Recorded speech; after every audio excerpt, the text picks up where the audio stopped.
शुक्रिया सर। सबसे पहले वामसेफ संगठन का शुक्रिया अदा करना चाहती हूँ जिन्होंने मुझे ये मंच मुहैया करवाया अपनी कुछ बातें रखने के लिए। इस आधार पे अपनी बात शुरू कर सकते हैं, जैसे मेरे से पहले प्रवक्ता कह के गई हैं कि हम सब इस बात से जानू हैं कि पार्लियामेंट ने एक नया अधिनियम, एक नया कानून पास किया है जिसमें कहा जा रहा है कि औरतों को पार्लियामेंट में रिजर्वेशन मिलेगी। उस रिजर्वेशन में वो पॉलिटिक्स में आएंगी, नए कानून बनाने में उनकी हिस्सेदारी बढ़ेगी और उससे जो है हमारे समाज में औरतों की जो स्थिति है, जो उनका आज की जो पोजीशन है वो स्ट्रांग होगी। इसके बहुत सारे टेक्निकल एस्पेक्ट्स हैं जो औरतों के साथ धोखाधड़ी को सामने लाते हैं। उनमें से कुछ बातें मेरे से पहले प्रवक्ता करके गई हैं और मेरे से बाद में जिन्होंने आना है वो न्यायालय में काम करती हैं, तो वो मैं उम्मीद करती हूँ कि उन पे बात करेंगी। मैं इससे जोड़कर कुछ और बातें करना चाहती हूँ जिनमें से पहली जो बात है वो ये है कि जब हम पॉलिटिक्स की बात करते हैं, राजनीति की बात करते हैं, तो हम हिस्सेदारी की बात करते हैं। जब हम रिजर्वेशन की बात करते हैं तो हम हिस्सेदारी की बात करते हैं कि इस जगह पे, इस इंस्टीट्यूशन पे, इस स्पेस में हम नहीं हैं, हमें होना चाहिए। हमारे यहाँ ना होने की वजह ये नहीं है कि हम कमतर थे या हम एलिजिबल नहीं थे, बल्कि इसके कारण समाज में हैं, इतिहास में हैं, समाज के व्यवहार में हैं, जिन्होंने हमें उस स्पेस तक जानने का जो है वो मौका नहीं दिया, जब वैसी परिस्थितियां नहीं बनने दी कि हम वहां तक पहुँचें। इसलिए हमें रिजर्वेशन की ज़रूरत पड़ती है। इस हिस्सेदारी का अगला जो पड़ाव बनता है वो ये है कि जब वो हिस्सेदारी हमें मिल जाती है, किसी भी संगठन को, किसी भी जेंडर को, किसी जात को, जमात को, ग्रुप को वो हिस्सेदारी मिल जाती है, तो फिर क्या? तो दो चीज़ें हो सकती हैं। एक तो ये कि जो बना हुआ सिस्टम है, हम उस सिस्टम में हिस्सेदारी मिलने के बाद उसी सिस्टम का हिस्सा हो जाएं। पहले सेशन में हमारे एक प्रवक्ता बात कर रहे थे कि जो लीडर्स पहुँचे हुए हैं पार्लियामेंट में, जिन्हें उस तरह रिजर्वेशन के साथ भी, बिना रिजर्वेशन के भी उनको उनकी जात ने, जमात ने, भाई बंधुओं ने, जेंडर ने उन्हें साथ दिया और वो इतनी पावरफुल पोजीशंस में पहुँचे, एमएलए बने, एमपी बने, अभी तो राष्ट्रपति भी बन गई हैं एक मूल निवासी महिला, कोटेड अनकोटेड। तो वो तो वहाँ हैं, उनके वहाँ होने से हिस्सेदारी तो मिल गई, उतनी नहीं मिली जितनी होनी चाहिए थी, 50% नहीं मिली, 80% नहीं मिली, लेकिन एक इंसान तो पहुंचा, कुछ लोग तो वहां पहुंचे, तो हिस्सेदारी मिल चुकी है कुछ परसेंट। उस हिस्सेदारी का पावर के स्ट्रक्चर के साथ रिश्ता क्या बन जाता है? तो आमतौर पे क्या होता है हमारे समाज में, क्योंकि हेजेमनी, दावा बहुत बड़ा काम करता है, तो वो लोग जैसे जैसे पावरफुल इंस्टीट्यूशंस में पहुंचते हैं उनको उस पावर के जाने का खतरा ज़्यादा लगने लगता है, तो वो उन्हीं लोगों से धोखाधड़ी करते हैं जिन्होंने उन्हें वहाँ पहुँचाने में सबसे ज़्यादा मदद की थी। क्योंकि पावर एक ऐसा नशा है जिसे कोई छोड़ना नहीं चाहता। तो हमारा सवाल सिर्फ हिस्सेदारी का नहीं होना चाहिए, हमारा सवाल, हमारा जो मुद्दा है वो हिस्सेदारी के साथ पावर के नेचर को, स्ट्रक्चर के नेचर को चेंज करने का भी होना चाहिए कि जैसे ही औरतें पार्लियामेंट में जाती हैं तो वो सेंसिटाइज हो औरतों के मामलों के बारे में, औरतें इस चीज़ की जो है कॉन्स्टिट्यूएंसी क्रिएट करें, वो उसका एक झंडा बरदार बने। अगर ऐसी वहाँ पहुँचते हैं, ऐसी महिला वहाँ पहुँचती है, तो उनके ऊपर ये दारोमदार आता है, उनकी ये रिस्पॉन्सिबिलिटी बनती है कि वो वहाँ पे जो एक anti SC, anti ST, anti women जो एक एलिमेंट है वहाँ पे, उसको चेंज करने की फ़ाइट करें। ये फ़ाइट आसान नहीं है। वामसेफ जो है वो नौकरी पेशा और समाज के अलग अलग जगहों पे काम करने वाले उन लोगों का संगठन है, जितना मुझे पता है, कि जिन्होंने अपनी समाज में जगह बनाई शिक्षा के माध्यम के द्वारा। वो अलग अलग क्षेत्रों में कार्यरत हैं, लेकिन उनको पता है कि उनकी जाति, उनका वर्ग, उनकी जो जेंडर है, उनका जो लिंग है, उनके आधार पे उनके साथ भेदभाव किया जाता है। उन्होंने उस संगठन में तो जगह बना ली, लेकिन उस संगठन के भीतर जो नेचर बदलना चाहिए था उस संगठन का, जो इंक्लूजन आना चाहिए था उस संगठन में, वो नहीं आया। अब उसका कारण हमारी मानसिकता है, भारतीय समाज की मानसिकता है। भारतीय समाज में जो एक क्या कहेंगे उसको, कि जो एक दावे की पॉलिटिक्स चलती है। दावे की पॉलिटिक्स हमेशा, जैसे बार बार बात हो रही है कि हम बहुगिनती हैं, हम बहुसंख्यक हैं। ज़रूरी नहीं होता कि बहुसंख्यक वर्ग पावरफुल रहे, ज़रूरी नहीं होता। मैं कल्चर की स्टूडेंट हूँ, फोकलोर की स्टूडेंट हूँ। दुनिया में हज़ारों ऐसी एग्जाम्पल्स मिलती हैं जहाँ पे बहुसंख्यक जो हैं वो प्रताड़ित हैं और जो अल्पसंख्यक हैं वो उन पे राज करते हैं। उसका कारण वही है जो मेरे से पहले एक प्रवक्ता बोल के गए हैं कि हम अपनी समस्याओं को उतना ही जटिल और पेचीदा बना लेते हैं। इसलिए जो बहुसंख्यक होता है वो अक्सर टुकड़ों में विभाजित होता है। उनको लगता है कि हमारा बहुसंख्यक के तौर पर एक वर्ग नहीं बनता, हमारे बहुसंख्यक वर्ग में एक ये छोटे छोटे वर्ग हैं। लेकिन जो अल्पसंख्यक होता है उसको पता होता है कि नहीं तो मारे जाएंगे, नहीं तो यूनाइटेड रहो, आइडियोलॉजिकली स्ट्रांग रहो, और सबसे बड़ी बात, आइडियोलॉजी को इम्प्लांट करते रहो अलग अलग इंस्टीट्यूशंस में और संगठनों में। इसीलिए वो सबसे पहले जो मुझे लोगों का बहुत इम्पॉर्टेंट पार्ट लगा, जिस पे मैंने कम से कम बात नहीं सुनी, कि एजुकेट, ऑर्गेनाइज, देन एजिटेट। जब तक हम एजुकेट नहीं होते हम बात करनी शुरू कर देते हैं, जब तक हम ऑर्गेनाइज नहीं होते बात करनी शुरू कर देते हैं, तब तक वो जो बात है, जो प्रतिरोधता है, जो प्रतिरोध की बात है, जो सवाल हम खड़ा करते हैं, वो लड़ाई झगड़ा बन के रह जाता है, वो क्रिटिसिज्म बन के रह जाता है। लेकिन क्योंकि हम अकेले होते हैं तो हम कमज़ोर होते हैं, तो कमज़ोर होते हैं, हमारी आवाज़ को दबा दिया जाता है, हमें एलिनेट कर दिया जाता है, हमें कॉर्नर कर दिया जाता है। ये इंटरेस्टिंग बात नहीं है कि भारतीय समाज में औरत 50% है, लेकिन इंस्टीट्यूशंस में वो मार्जिनलाइज है, वो हाशियाकृत है, हाशियागत है, हाशिए पे रहती है। ये इससे बड़ी धोखाधड़ी क्या होगी कि 17 साल हो गए देश को आज़ाद हुए और अभी तक हम 15% औरतें जो हैं वो सेंटर पार्लियामेंट में, सेंटर पावरफुल बॉडीज़ में नहीं ला सके। अब हम 70 साल बाद क्या कर रहे हैं कि हम 33% रिजर्वेशन देंगे। कानून पारित होने और इम्प्लीमेंट होने में कितना टाइम लगेगा भी वो अलग मसला है, लेकिन 70 साल बाद हम एक कानून ला रहे हैं कि 33% औरतें होनी चाहिए। अभी इसमें अगले सवाल है कि ओबीसी, एसटी, एससी एसटी का तो फिर भी उन्होंने क्लियर है, ओबीसी की महिलाओं के लिए एक अलग मसला खड़ा है, वो सब डिबेट आप लोग पढ़े लिखे हैं, आपको पता होगा। मेरा सवाल ये है कि मान लीजिए वो 33% रिजर्वेशन, जिसको हम 50% मानते हैं कि 50% होनी चाहिए, वो 50% रिजर्वेशन होने से क्या समस्या ख़त्म होगी? हो सकता है मेरे इस विचार से बहुत सारे भाई बंधु बहनें सहमत ना हो, ये लेनी ज़रूरी है, वो पोजीशन लेनी ज़रूरी है, लेकिन वो पोजीशन लेने के बाद भी मुझे लगता है कि वो समस्याएं कम नहीं होंगी, हमारे मुद्दे कम नहीं होंगे। उसका कारण वो एक संचालन का ढांचा है जिसमें वो 50% इनकॉर्पोरेट कर लेंगे उस सिस्टम के आइडियोलॉजी को अपने अंदर, ना के एक चेंज का चेन खड़ा करेंगे अपनी आइडियोलॉजी के थ्रू। इसका कारण क्या है? इसका कारण ये है कि पॉलिटिक्स दो तरह की चल रही है इंडिया में, जहाँ पूरे दुनिया में दो तरह की पॉलिटिक्स होती है। एक मेन स्ट्रीम पॉलिटिक्स होती है कि जो सत्ता है, सत्ता में हिस्सेदारी की पॉलिटिक्स होती है, तो जो मेन स्ट्रीम पार्टीज़ होंगी वो औरतों को हिस्सेदारी देंगी।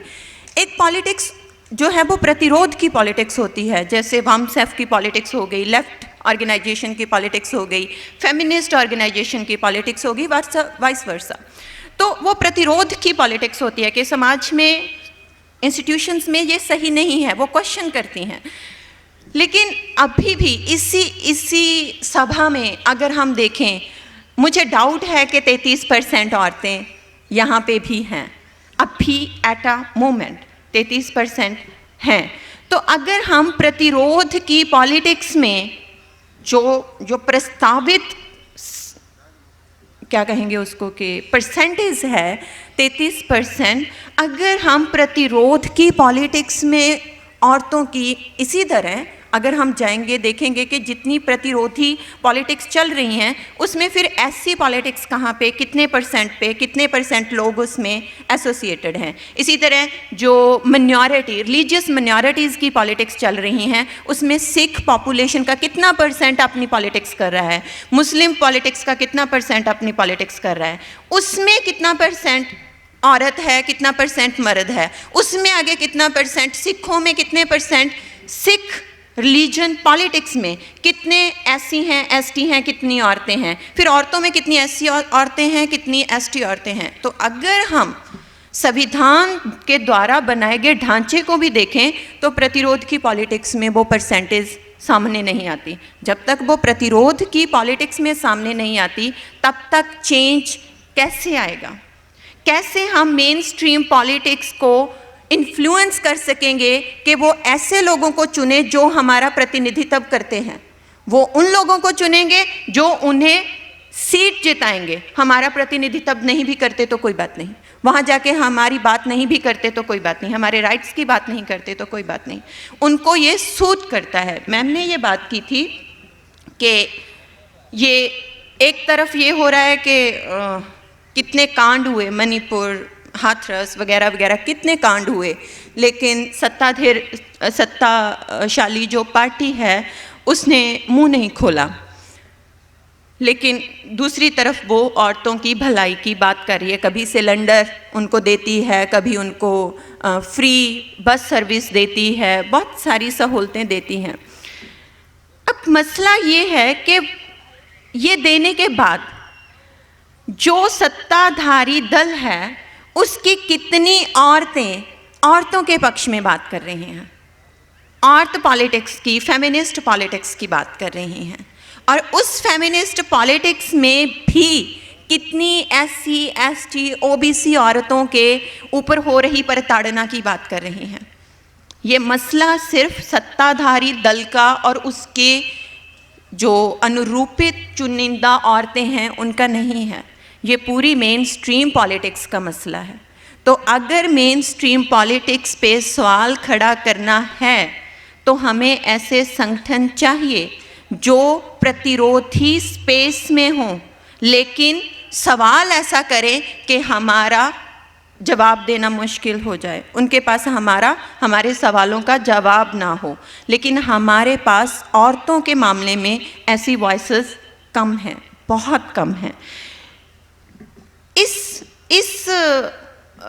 परिस्थितियों में जब हम मेन स्ट्रीम पॉलिटिक्स की बात करेंगे तो उसमें ये बात भी देखने की ज़रूरत है कि मेन स्ट्रीम पॉलिटिक्स जो है, मैं क्यों प्रतिरोधी जो पॉलिटिक्स है उसकी बात बार बार कर रही हूँ, कि बिल्कुल अपोजिट नेचर वाली पॉलिटिक्स हैं।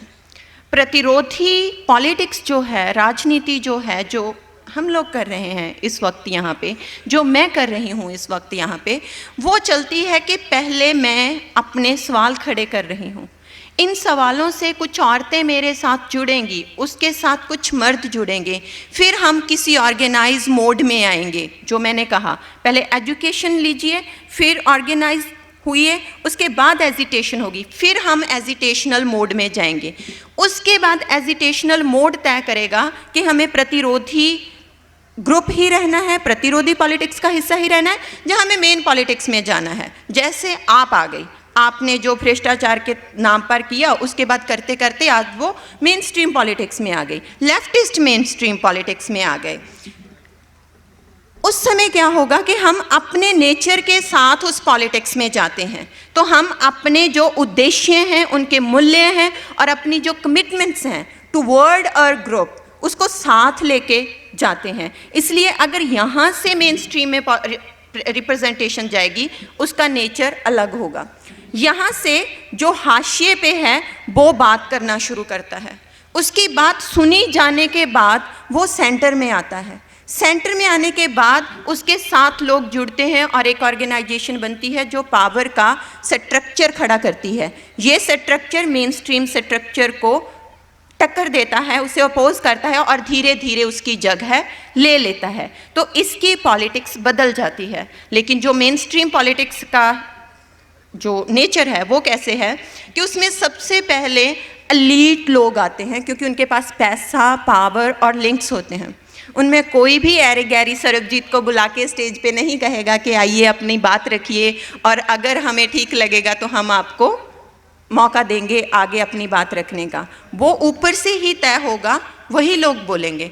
तो सबसे पहले एलीट लोग आएंगे। तो महिलाओं के मामले में भी सबसे पहले एलीट महिलाएं आएंगी। इंदिरा गांधी हो गई, चाहे वो उनकी सोनिया गांधी होगी, उनकी बेटी हो गई, वाइस वर्सा। ये लोकल लेवल तक चलता है। अगर उन्हें गांव में कोई लेडी चाहिए तो वो किसी पूर्व पंच सरपंच की बेटी, बहन, वाइफ, पत्नी वो होंगे, उनकी माता जी होंगी। आम औरत उसमें आने के चांसेस, डायरेक्ट आने के चांसेस उस पॉलिटिक्स में कम हैं। एलीट पॉलिटिक्स के बाद फिर उसमें ओबीसी या मध्य वर्ग की औरतें बोल सकते हैं, वो आएंगे। मैं यहाँ पे जात और इकोनॉमिक स्टेटस दोनों को कंबाइन करके बात कर रही हूँ। हो सकता है कोई ओबीसी औरत है जो वो एलीट में भी आती हो, ठीक है। हो सकता है कोई स्वर्ण जाति की औरत हो लेकिन वो मध्य वर्ग में भी आती हो। तो मैं यहाँ इकोनॉमिक्स और उनका जो जातीय ढांचा है उसको एक साथ लेके चल रही हूँ। तो लेकिन इसका आधार आर्थिकता है, क्योंकि वहाँ पे पैसा चलता है। मेन स्ट्रीम पॉलिटिक्स में आप पैसा लगा सकते हो तो आ सकते हो। पहले एलीट, फिर lower middle, upper middle class, फिर मिडिल क्लास, फिर लोअर मिडिल क्लास, फिर अगर कहीं रिजर्वेशन होगी तो। रिजर्वेशन इसलिए इम्पॉर्टेंट है, अगर रिजर्वेशन होगी तो कहीं SC ST लोग आएंगे, उन लोगों में भी सबसे पहले मेल आएंगे।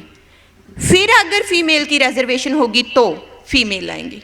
तो वो जो पॉलिटिक्स है उसमें 7वें 8वें डंडे में हेठली तरीके से औरत आती है। सबसे पीछे SC ST की महिला आती है उस वहाँ पे हिस्सेदारी लेने के लिए। लेकिन जो ये हिस्सेदारी है इसमें सबसे पहले आप आते हो, इसमें सबसे पहले आपकी नॉलेज आती है, इसमें सबसे पहले आपकी पॉलिटिक्स का म्यार आता है कि आप कैसे पॉलिटिक्स करते हो, आप कैसे लोगों को ऑर्गेनाइज करते हो, आप कैसे अपनी बात रखते हो और उसको कितना पावरफुल बना सकते हो। तो यहाँ आप स्टार्टिंग पॉइंट हो, लेकिन वहाँ आप एंडिंग पॉइंट हो। तो वहाँ के ढांचे के लिए लड़ना इसलिए ज़रूरी है कि अगर वो ढांचा नहीं होगा, अगर वो रिजर्वेशन नहीं होगी तो हमें कभी भी स्पेस नहीं मिलेगी। स्पेस के लिए लड़ना एक अलग मसला है, लेकिन उस स्पेस पे जाके उस स्पेस को अपने लिए यूज़ करना, अपने लोगों के लिए यूज़ करना, अपने वर्क के लिए यूज़ करना, ये एक अलग मसला है। तो जैसे ही हम, मैं ज़्यादा टाइम ले रही हूँ, माफ़ कीजिए, बस ख़त्म करने वाली हूँ। तो जैसे इसी बात पे मैं अपनी बात ख़त्म करूँगी कि जैसे ही ये बात करते हैं हम विमेन रिजर्वेशन बिल की और इसमें जो SC ST OBC महिलाओं की रिप्रेजेंटेशन की, पार्लियामेंट में विमेन के रिप्रेजेंटेशन की, तो हम इस बात को पूरी मोटी लकीर में अंडरलाइन करें, उसको, इस बात को समझें कि रिजर्वेशन मिलना एक मसला है, लेकिन रिजर्वेशन के बाद पार्लियामेंट में अपनी स्पेस बनाना और अपने लिए काम करना और काम करने दे पाना इस ढांचे में, वो अलग मसला है। तो ये एक लड़ाई है, लेकिन अभी पहले स्तर पर ही लड़ाई चल रही है। ये जीत ली जाएगी, जैसा चल रहा है ये जीत ली जाएगी सूनर और लेटर। लेकिन जो दूसरा मसला है वो बहुत कम्प्लेक्स और ख़तरनाक है, क्योंकि अगर 33% औरतें पार्लियामेंट में होंगी लेकिन वो मेन स्ट्रीम पॉलिटिक्स का हिस्सा बन गई और वो मेन स्ट्रीम आइडियोलॉजी को इनकॉर्पोरेट कर लेती हैं, तो उन औरतों के लिए और मुश्किलें हो जाएंगी जो औरत अधिकारों की बात कर रही हैं।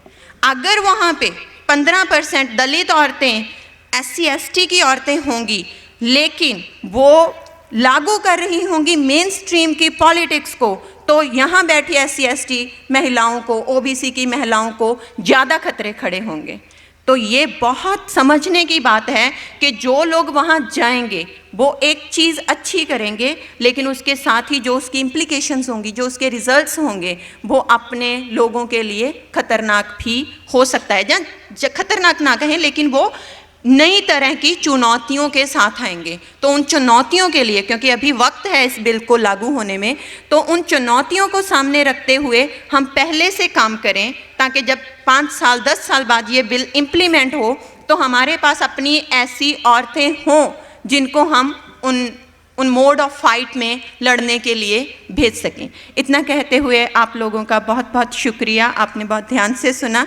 मैंने 10 मिनट ज़्यादा लिए, उसके लिए आभार सहित माफ़ी। शुक्रिया।